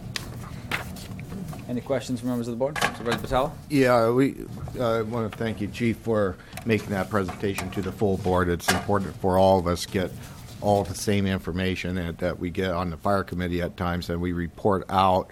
And one of the things I raised a red flag after our last meeting was the condition of the apparatuses, yes, our fire engines in our county and the city, and work on the fire impact fee, which the public should know. We're working on a fee that was established in 1989, and that's a real high priority for us to get that updated in a real short order. We really need to get that done, especially with the growth that we're seeing in our community. What I hope and need to task you, and I mentioned it at the fire committee meeting, is we have to develop a strategy to replace this equipment and move it. We're not going to be able to buy 6 new fire engines, right, and we're just have to depend on you and your staff to work with our staff in the city of Hollister and San Juan to develop a strategy how we can move forward and adopt a plan to get this equipment, a little bit more updated than what it's been in the past. Absolutely. So right now what we're doing is we're pursuing federal funding, like I was mentioning earlier, to have the AFG grant purchase one of the vehicles. We've already contacted some of the manufacturers who fabricate fire engines, because you can't just buy them off the rack. They make them for you, specialized for your local government. So we've contacted the one that we're currently working with to design our Type 3 water tender, and we're being very creative with the funding process. So with the amount of money that we have right now, we're being told that we may be able to, and I'm going to choose my words, cautiously, we may be able to do like a lease program. So if we could come up with a certain amount of money, they'll start building it. It usually takes in and around 18 months to complete the construction. So by the time we get it, we should have about 1/3 of it paid for. Within 5 years, we should have a good portion of it paid for. And then once that 5-year time limit is up, we'll put that first out engine into rotation for reserve, and then we will start taking into consideration that we should sell that or sell it back to the organization and purchase and spec out another one. With a process like that, calling that the fleet management program, it ensures that we have good running first out engines that can be rotated in and out of the system within a 5, 10, and 15-year plan, as opposed to the Department of Transportation's 20-year plan, which is what we were using right now, and we're experiencing the aged fleet and some discrepancies of pulling apparatus out. Last week, I was in a position to where I had to call my counterparts in Watsonville and Salinas and ask them if they would let us borrow a fire engine in the event that one more engine goes down and has to go to the valley. And they said it was okay as long as we get those magnetic stickers and put on the door to represent the city of Hollister as opposed to Watsonville or Salinas. And I said I'd do that. Yesterday, as an example, your fire marshal was scheduled to do an inspection at, I want to say, Santa Ana. at about 9 o'clock, but he had to change the date or change the timeout to the right considerably because the vehicle that he uses to do prevention activities wouldn't start for him.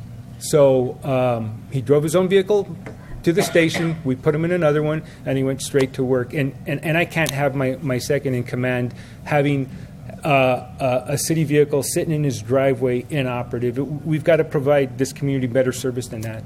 And if it's about changing out vehicles, then that's what it's going to have to take. But thank you. I appreciate the time. Any other questions from members of the board? Chief, thank you. Really appreciate it. At this time, I'll take some comments from members of the public. See none. We want to thank our fire department for being here for the presentation, and Mr. Barnes, thank you for your brief update.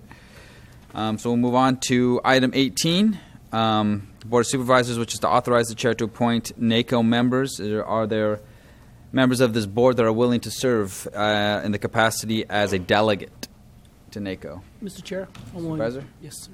Are you willing to do it? Yes, sir. Excellent. Anyone opposed to that? No. No? Would anyone like to serve as an alternate to NACO? I think Jerry Munzer does a good job traveling out of state sometimes. Supervisor, is there something you might be interested in? That's funny. Well, in the spirit of how that was said, my understanding is the convention's not out of state this year. So, but yes, I'd be happy to serve as the alternate. Okay, certainly. So I'll go ahead and appoint Supervisors De La Cruz as the delegate and Supervisor Munzer as the alternate to NACO. Chair, may I make a comment Sure. regarding that? I know that travel sometimes can be quite expensive when there's conventions and things of that sort. But I know that a lot of times there's opportunity to attend meetings via teleconferencing. I would love to see our delegates and our alternates lobby for this county by email, telephone, teleconferencing, and this way it saves the county money. It can be just as effective for any decisions that are being made at the federal level that either are a detriment to the county or helpful to the county, that we do that in a very proactive lobbying way via those methods rather than by travel unless it's absolutely needs to happen. So. Excellent. I think your comments are well taken. Yeah. Okay. So with that, I don't think it requires a vote. We'll move on to item number 19, coming from the County Administrative Office.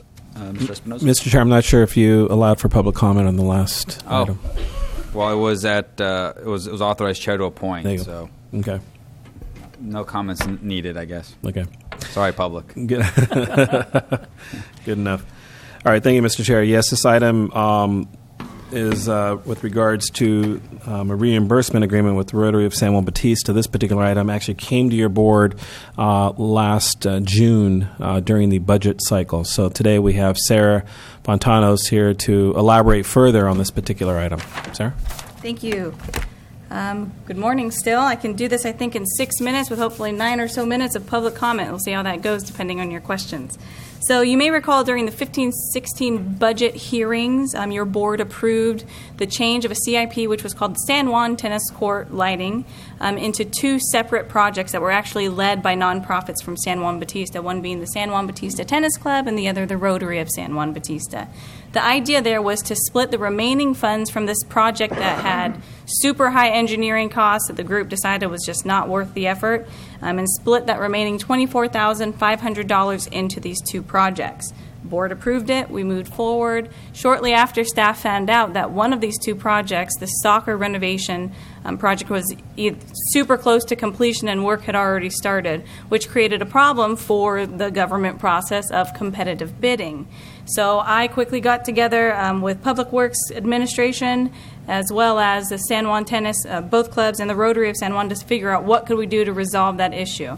The agreement was to take that $24,500, fund one project, which is the Verudi Park project, with the understanding that that nonprofit leading that project would reimburse the other for the soccer renovation. That agreement was made.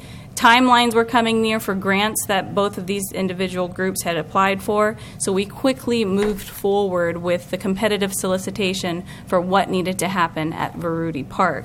I'd like to briefly show you a 2.5-minute video of that project for better understanding of what the group was trying to accomplish out there. We do have the producer in the audience, I'm happy to report. So if everyone could listen closely, I'll make sure this is on.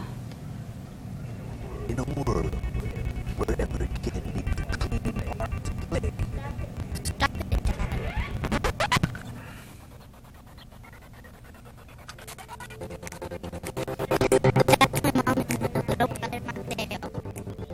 These are my friends, and they're scientists. Ready, let's get to work. You got a cat poop problem. The scientists have been trying to clean it up, but it doesn't look good. There's no one better. And Mom and Gabby had an idea. Park project! They got plans for one field. This is 4.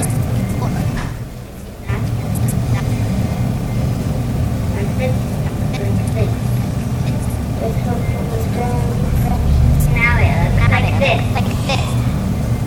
Pretty cool, huh? Jaden, protect.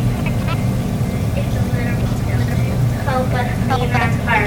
Help us clean our park.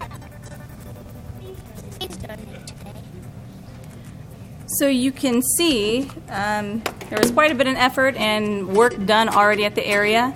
The $24,500 would pay to remove the sand and resurface it with, I can't remember the name of it, but it's better surfacing. It's rubberized surfacing for the area.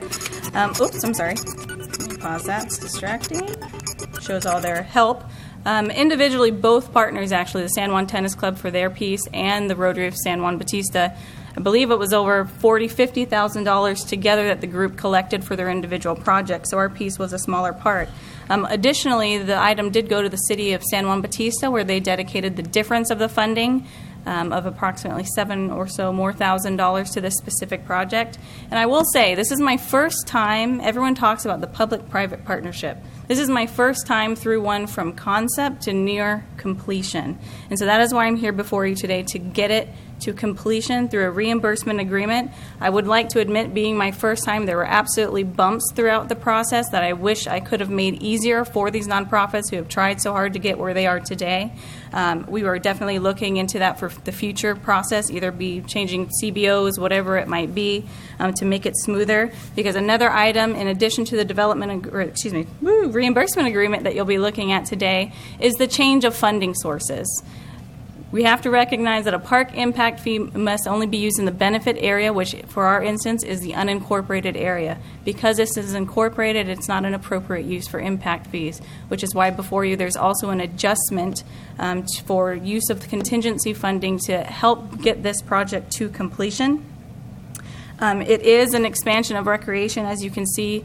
Not having sand there does allow space for other handicapped children to be able to play in the area. It's resolving a public health issue as well. You can see from the cat poo there that is not probably somewhere where that pregnant mothers may want to be or having their children play at all.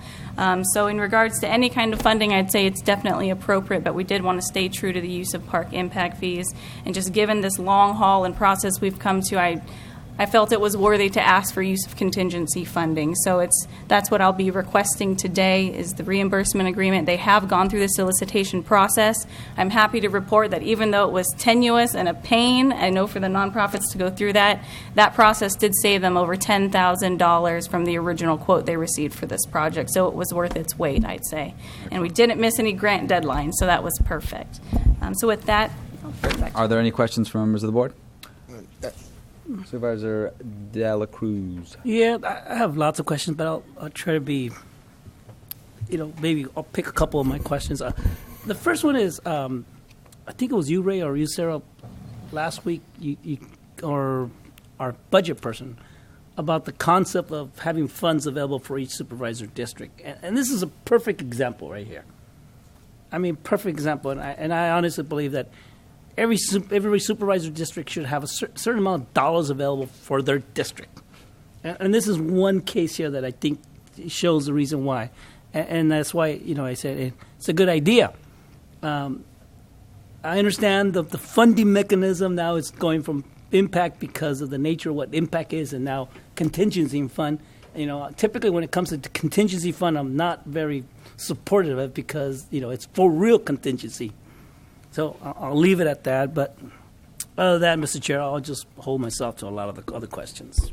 Okay, Supervisor, thank you. Supervisor Botelho? Yeah, thank you. Well, I don't know if I would have had enough money in my account to fund this if we did it that way. But all kidding aside, it's a great project with so many people in the San Juan community participating. It's just unbelievable. In the park, you go there now, it's full on the weekends. You barely get a spot. And Teresa has worked very hard with so many of our citizens in San Juan. I'm very proud to represent that community and their can-do attitude to get projects done. I want to thank staff for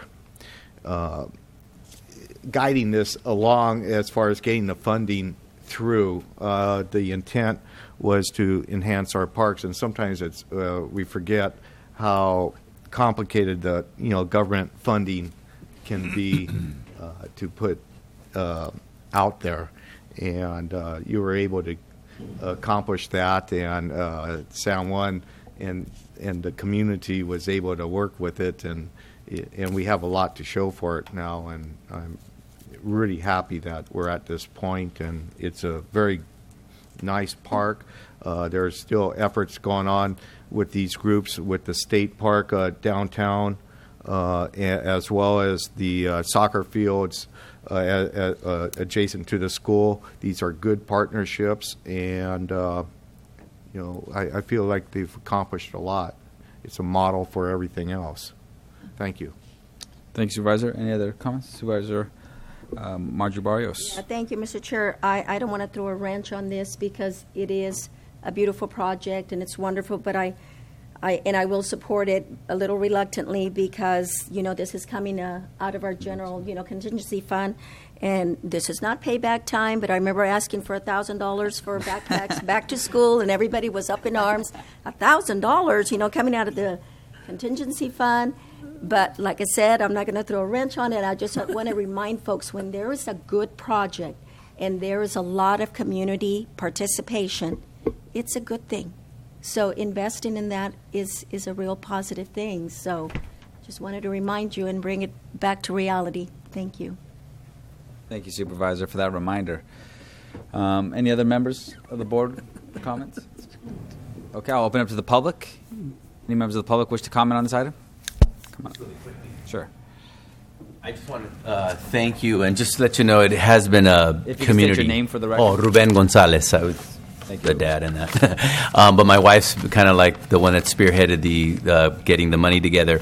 My wife's she's a master sergeant in the Air Force, and she's serving like their 17th year already, and she has the time, I don't know where she gets it, to do all this stuff, But it has been a community thing and has brought the community together, and I'm part of El Teatro Campesino, and San Juan's going to be different in the next few years. We have a lot of plans for it, and to help Teresa with her part. So, the flooring's there. It's going to be put in tomorrow. We had so many volunteers. She's had service people come from from Monterey to do the work, to do a lot of the work in the cement. And we had community members from the Rotary Club that have donated their services. The fence was donated by the Rotary Club, and we put it in. And I've put in many hours of sanding, and I'm painting today a little bit later with another friend of ours from the community who's a painter who's doing it for free. So we have a lot of people getting together to do this.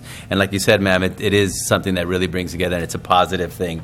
Monetarily, we look at it a certain way, but what it does for our community, it really brings us together, and I think there's more projects like that in the works. So thank you very much. Thanks for your comments. Any other comments from anyone from the public?